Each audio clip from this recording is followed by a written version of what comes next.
In the book, David and Goliath, I chose the story Wilma Dirksen. We've all done something dreadful in our lives or have felt the urge to. When murder happens to those you love, what do? These are two examples of reaction to the murder of a loved one. The grief we carry is a huge burden. I carry this burden. One way we react causes the grief we feel to be diverted somewhere else. The other way is to forgive. My story carries a bit of both. This is also known as the inverted U curve. Mike Reynolds' daughter Kimber had returned home from college to attend a wedding with a friend. Later that evening, she was murdered right outside of a restaurant by two men who were high on meth. These men were career criminals. They wanted her purse. She struggled and was shot in the head. She died the next day with her father holding her hand. This prompted Mike to make a promise to his daughter Kimber that he would do his best to never let this happen to anyone else. He called a meeting at his house. The city rallied behind Mike, which gave him the power he craved to make change happen. Because of his promise, the 3 strikes law went into effect. Mike thought this would be the answer to multiple offense criminals. It worked for a while, but eventually it was realized that criminals did not think about consequences when they committed a crime. Things eventually go back to the way they were. This, coupled with overcrowding in the prisons, caused the effectiveness of the 3 strikes law to eventually be repealed.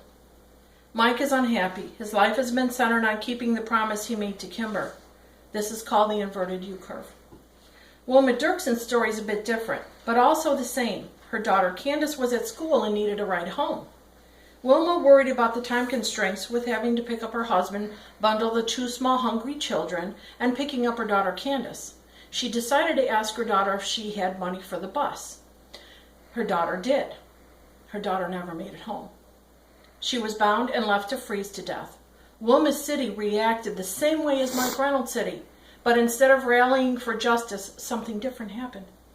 A stranger came to Wilma's house and told them about his daughter's murder. This had happened a few years before Candace's death.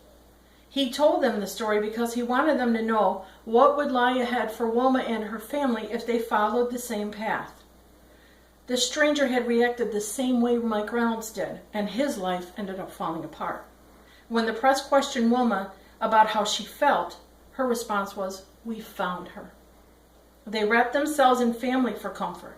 20 years later, the murderer was caught. But instead of diving into the blackness that happened 20 years ago, the family forgave.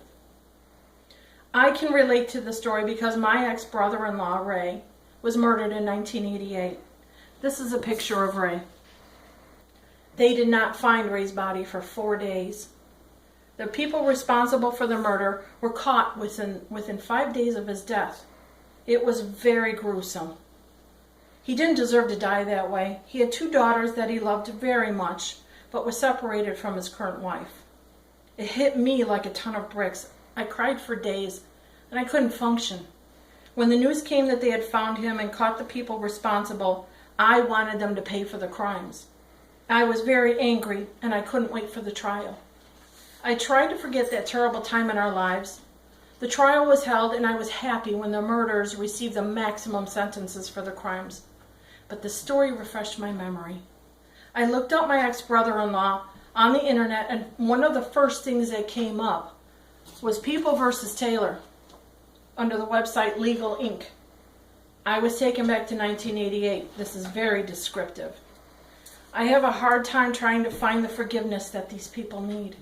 They'd served their time. It doesn't bring Ray back, but life goes on. At the end of the story, Wilma Dirksen and David and Goliath, there's a quote. After reading it, I know I need to forgive to completely move on. I have to forgive to close the wound back up.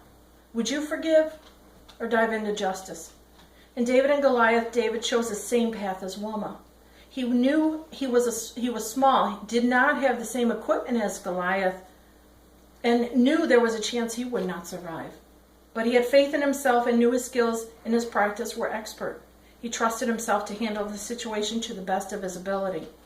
Quoted at the end of the story was this: "A man employs the full power of the state in his grief and ends up plunging his government into a fruitless, costly experiment. A woman who walks away from the promise of power finds the strength to forgive." and saves her friendship, her marriage, and her sanity. The world is turned upside down. This is the inverted U curve.